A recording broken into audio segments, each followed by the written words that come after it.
Good morning, all. I am today with Ivan Pavlovic, a thematic energy and sustainability specialist within Natixis CIB. We are here to discuss the potential role of natural gas assets in the transition towards a zero-carbon economy. First of all, Ivan, could you tell us about the various assets forming the gas sector and the importance of natural gas in present-day economies? Well, when we talk about gas assets, we refer to a broad set of assets extending beyond the mere gas value chain, which encompasses the various infrastructures enabling extraction and transportation of the molecule from wells to end users. Natural gas can be transported by pipelines or for longer distances by ships after going through an energy-intensive liquefaction process. But we also refer to the downstream uses of natural gas, in particular power generation, which currently makes up for 40% of present-day uses of gas. Another key point to highlight for the sake of our discussion today is that along with gas markets gradually gaining international dimension over the past 3 decades, the various uses of natural gas have expanded in all sorts of activities. Natural gas is indeed used as a fuel and or as a feedstock in activities as varied as the generation of electricity and heat, the production of steel, cement, hydrogen and chemicals, the propulsion of engines in transport. And in the manufacturing sector, gas finds increasing use at the expense of coal to provide adjustable levels of process heat for industrial boilers and furnaces. But why is the place of natural gas in contemporary energy and economic systems such a highly debated topic? Well, broadly speaking, there are 2 reasons for this. First, there is a growing climate change awareness, as evidenced by the signature of the Paris Agreement in 2015. Let's recall that this agreement set the objective of holding the increase in the global average temperature to well below 2 degrees Celsius, above pre-industrial levels, and pursuing efforts to limit the temperature increase to 1.5 degrees Celsius, above pre-industrial levels. There is a broad consensus in the scientific community about the need to reach carbon neutrality around 2050, followed by negative emissions thereafter to achieve the Paris Agreement. In practical terms, for the world to become carbon neutral by 2050, it has to drastically reverse the trend of carbon emissions from last year's level, over 34 gigatons, to zero in the next 30 years. Given our contemporary energy systems' deep reliance over 80% on fossil fuels, namely oil, coal and gas, achieving carbon neutrality raises a daunting challenge, namely the drastic reduction in the use of all these primary energy sources which emit CO2 upon combustion, hereby consuming the world's carbon budget. Second, in a related manner, the role of natural gas is highly debated because while being a fossil fuel, natural gas is less CO2 intensive upon combustion than oil and coal. Indeed, natural gas emits 30% and 45% less carbon dioxide on average than oil and coal. So looking from the angle of CO2 emissions upon combustion, you could argue that natural gas is by far the least harmful of all fossil fuels. However, things are not that simple. To determine whether natural gas is really preferable to other fossil fuels from a climate standpoint, you have to run a complex life cycle analysis, which requires estimating the various climate externalities of the molecule from extraction to end use. The problem with natural gas is that it entails a fairly complex logistics chain from extraction to end use.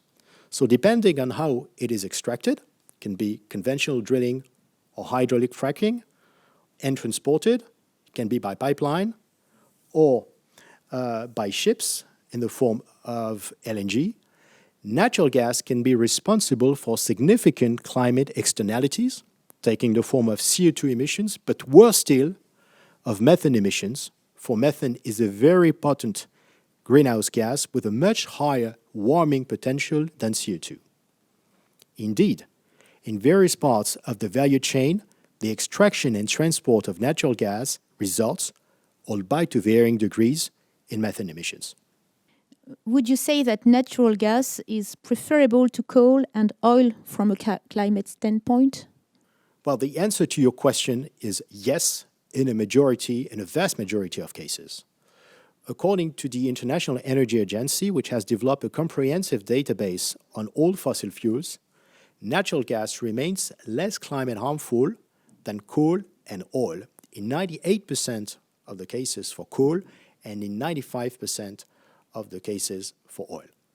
Yeah, so does this mean that natural gas can provide substantial benefits to facilitate the transition of present-day energy and economic systems towards climate neutrality by 2050? Well, your question raises two issues associated with the vision of gas as a transition fuel. First, being less climate harmful than oil and coal, natural gas can provide clear climate benefits, but these benefits always have to be sensed in light of the specific context in which the use of gas occurs.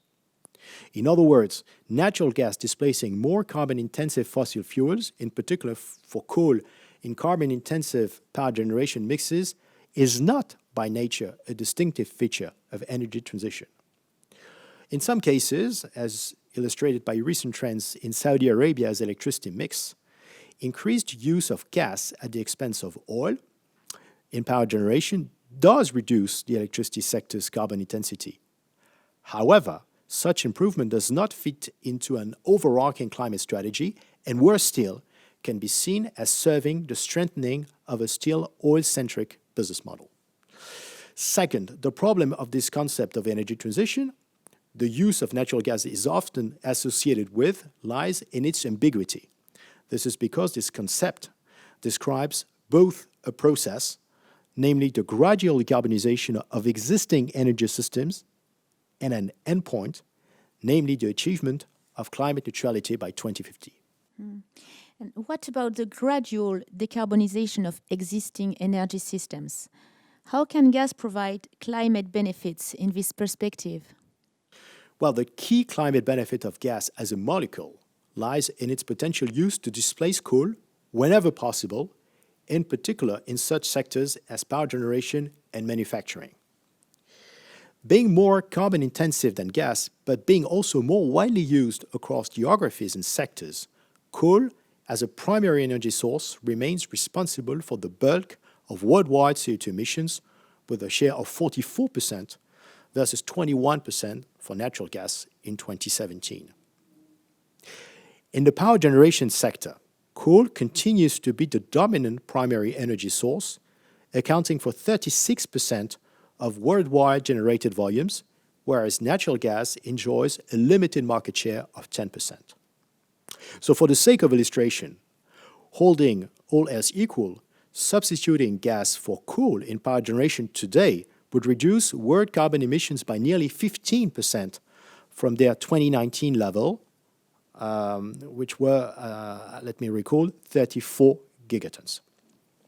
In more practical terms, this is in Western Europe where energy transition policies are most advanced, but also where coal and lignite continue to enjoy a sizable share in the electricity mixes, that the role of natural gas as a transition or bridge fuel is best evidenced. First, through the use of flexible power generation units referred to as gas peakers, or CCGTs, gas has been actively accompanying the development of CO2-free intermittent renewable sources, such as wind and solar. Being able to swiftly respond to peak demand and or to substitute for missing wind and solar production, gas-fired plants act as system backup.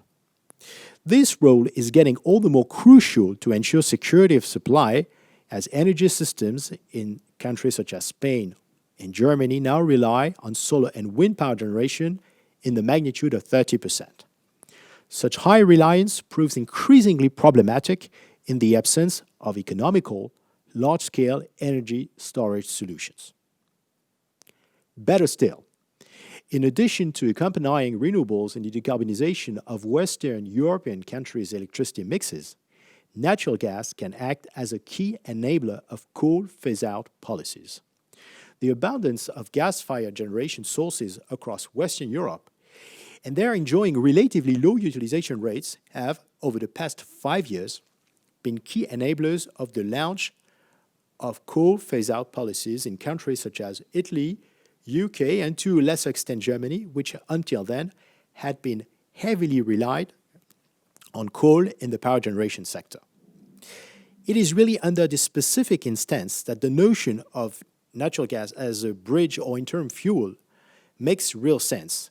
In transitioning systems, gas-fired plants can be seen as the indispensable link in the gradual transformation of carbon-intensive, coal-centric energy mixes into low-carbon, renewable-centric mixes. Yes, so you make it clear that in some specific instances, natural gas can help trigger a decarbonization process through the phase-out of coal. What about the role of gas from the angle of a low-carbon economy? Does gas have a role to play in a world having successfully transitioned towards climate neutrality? Well, if we analyze the potential role of natural gas from the angle of the ending point of all energy transition policies or initiatives, that is climate neutrality by 2050, we see it can only be limited. Unless carbon capture and sequestration processes, currently under development, reach commercial viability and are massively deployed in the coming years, there is limited room for the current uses of the gas molecule in the low-carbon economy. Yes, and how about the infrastructure forming the gas value chain? Can they secure a meaningful role in a low-carbon economy? Well, there is indeed a distinction to be drawn between the gas molecule on the one hand and the underlying infrastructures on the other hand. Interestingly, the EU taxonomy under development does draw such distinction. While it sees most present-day uses of gas in power generation, manufacturing, and mobility incompatible with a low-carbon economy, it also stresses the role gas infrastructures, namely gas networks, can play in the development of low-carbon gases such as biomethane and green hydrogen. Could you tell us more about biomethane and green hydrogen? Why do we see rising interest in these two gases from a climate standpoint? Well, both gases are increasingly perceived as potential substitutes for natural gas, given the climate benefit they offer relative to the latter. Well, in the case of biomethane, this climate benefit relative to natural gas is indirect. Biomethane is indeed a near-pure form of methane, mainly produced by upgrading biogas, which itself results from the anaerobic transformation of organic raw materials. While its combustion emits CO2 in the same proportions as that of natural gas, its production allows the removal of greenhouse gases, mainly CO2 and methane, that would have been otherwise released in the atmosphere upon decomposition of the organic raw material used as feedstock for biogas production. On the other hand, when produced through green energy-powered electrolysis, the type of hydrogen referred to as green hydrogen offers direct climate benefits relative to natural gas. This is because hydrogen emits steam rather than CO2 upon combustion. So while emerging, these gases offer new avenues to accelerate the world economy's decarbonization. Being an almost perfect substitute for natural gas, biomethane can be safely injected and stored in existing networks and storage facilities. As such, biomethane is increasingly seen as a key lever to decarbonize the residential uses of natural gas, such as heating and cooking. On its part, green hydrogen offers a wider decarbonization potential for present-day economies. When used as an energy carrier and or as a feedstock in such sectors as power generation, heating, manufacturing, mobility, in particular for heavy-duty road and maritime transport, hydrogen and green hydrogen has the potential to displace the current uses of nearly all fossil fuels. From a technical standpoint, the main limitation of hydrogen is that it cannot be safely injected in excess of 10% or 20% in gas transmission and distribution networks. However, such limitation is unlikely to be met before at least 2030, 2035. So in the perspective of an effective transition from a fossil fuel dependent economy to a carbon neutral economy, biomethane and green hydrogen could represent the missing link after the essential but insufficient step of coal phase out. However, being in their infancy, both molecules need to be substantially scaled up for their production cost to go down and ultimately converge towards those of natural gas. That is precisely where existing gas infrastructure assets can have a valuable role and ultimately preserve their value in an economy having successfully transitioned towards carbon neutrality. So, Ivan, in concrete terms, how can existing gas infrastructures help the development of biomethane and green hydrogen? Well, gas infrastructures share a few technical features, placing them as perfect allies of low-carbon gases. First, gas networks are capable of transporting energy over long distances at a very low cost with very low losses, hereby offering the best solution to transport various forms of gas, be it biomethane or hydrogen, from a techno-economic perspective. Second, they can also transport and deliver very large quantities of energy. This means that their current sizing does not constitute an obstacle to any rapid growth from today's negligible volumes in low-carbon gas blending. Third, gas networks have intrinsic flexibility thanks to the use of pressure adjustment. This means that supply and demand do not need to be balanced at all times in the gas system, as is generally seen in the electricity system.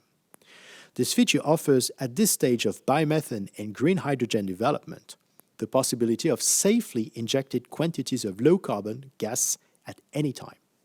And fourth, the infrastructure is for the most part buried and not visible, which helps make it acceptable to the public.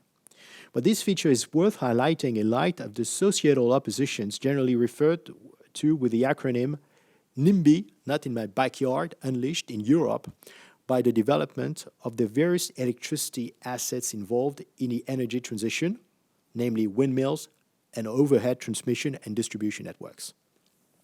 So schematically, given these various features, existing gas infrastructures can generate a virtuous cycle by which, first, they facilitate the transport of both biomethane and hydrogen from where they are produced to where they are used, and second, they allow biomethane and hydrogen volumes to find secured final use at low marginal cost. And ultimately, the use of networks allows scale effects generated upstream and downstream of the cycle to reinforce each other. On the one hand, rising demand is likely to incentivize upstream investments, hereby generating scale effects and driving production costs down. On the other hand, higher volumes and lower cost on the upstream end of the value chain are likely to incentivize downstream uses, some of which may be decorrelated from the use of networks, as in the case of charging infrastructure for fuel cell vehicles.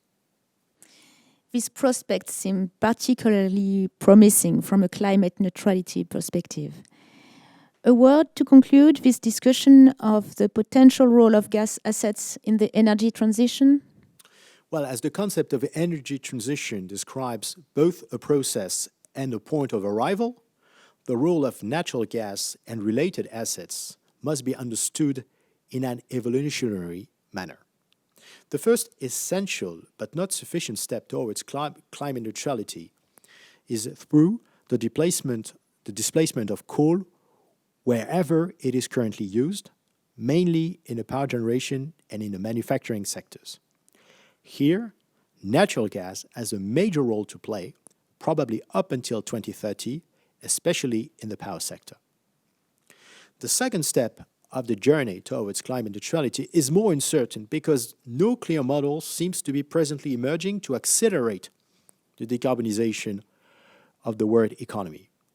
Here, you have various competing options such as large-scale use of carbon capture and sequestration, decarbonization of hard-to-abate sectors such as mobility using low-carbon electricity, biomethane, green hydrogen. Each potential avenue has technical advantages and disadvantages in the decarbonization of the global economy. However, the main issue these various potential decarbonization avenues confront is not of a technical nature, but rather of an economic nature. How to generate scale effects, drive costs down, and ultimately displace present-day carbon-intensive dominant technologies and processes. On this front, existing gas infrastructures offer an almost free option to scale up biomethane and green hydrogen and ultimately integrate them into a systemic and cost-optimized decarbonization pathway for the global economy. Thank you, Ivan. Thank you.